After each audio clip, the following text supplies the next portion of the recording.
seems to be a frequent flyer. Attorney David Robinson is talking about Sergeant Stephen Koo.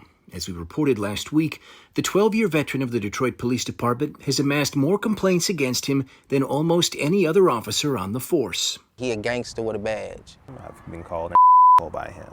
I've been called a by him. In his 12 years with the department, Koo has been among its most sued officers too, amassing at least 8 lawsuits filed against him, costing taxpayers to defend and often settle. The cases run the gamut, from alleged assault and battery to deprivation of civil rights to gross negligence.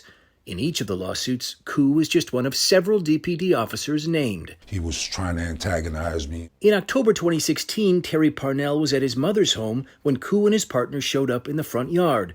Parnell said he had a legally purchased and registered handgun, and when the officers arrived, he took it out and placed it on the front porch, and they took him to the ground. Tried to give them my paperwork. They didn't want to receive it.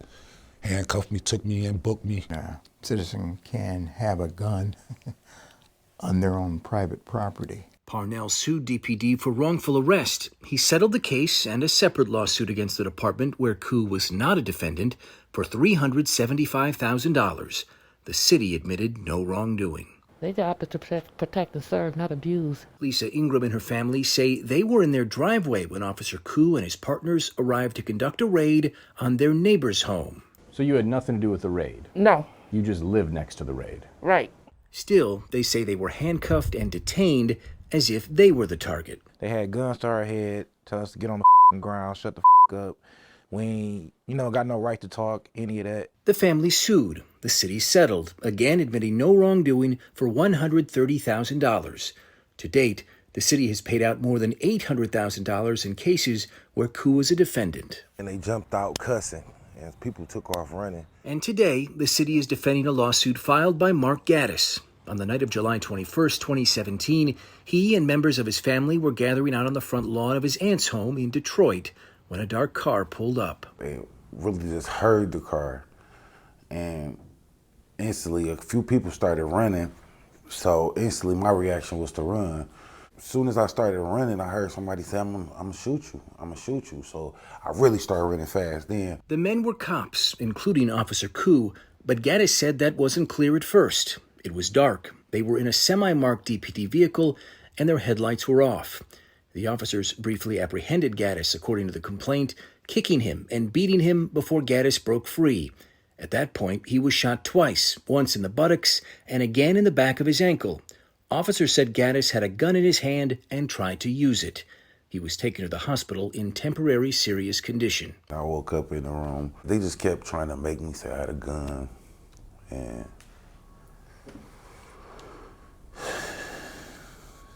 just trying to force me to say, and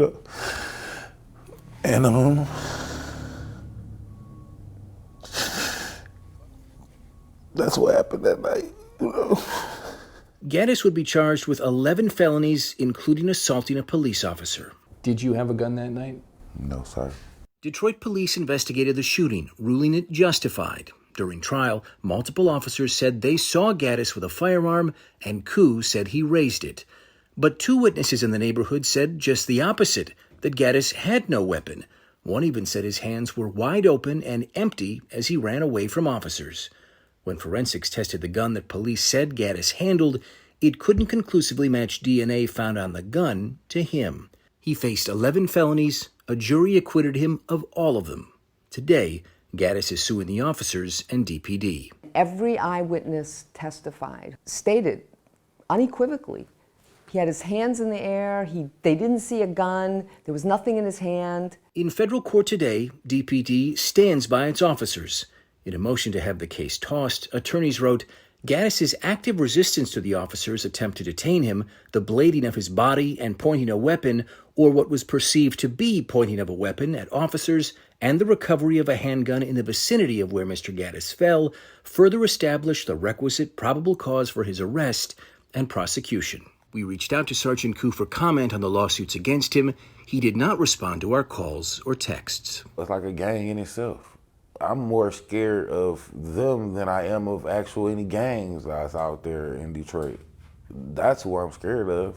Perhaps the most alarming thing about all the lawsuits against Sergeant Koo is that they appear to have been a mystery to Detroit police. His internal employee profile, intended to track officer performance, doesn't show that he's ever been sued. Not once. He has been sued 8 times, and none of them are in this profile. Does that trouble you at all? Yes, I mean, our mass database should be accurate in terms of number of lawsuits, yes. How that happened is being investigated today, and as a result of our story, Interim Chief James White has taken Koo off the street and is personally reviewing all of the 85 complaints against him and why some were dismissed. I am concerned and I'm absolutely disappointed in some of the findings. A DPD spokesman declined comment on the Mark Gaddis case as it is still pending in federal court. I'm Ross Jones, 7 Action News.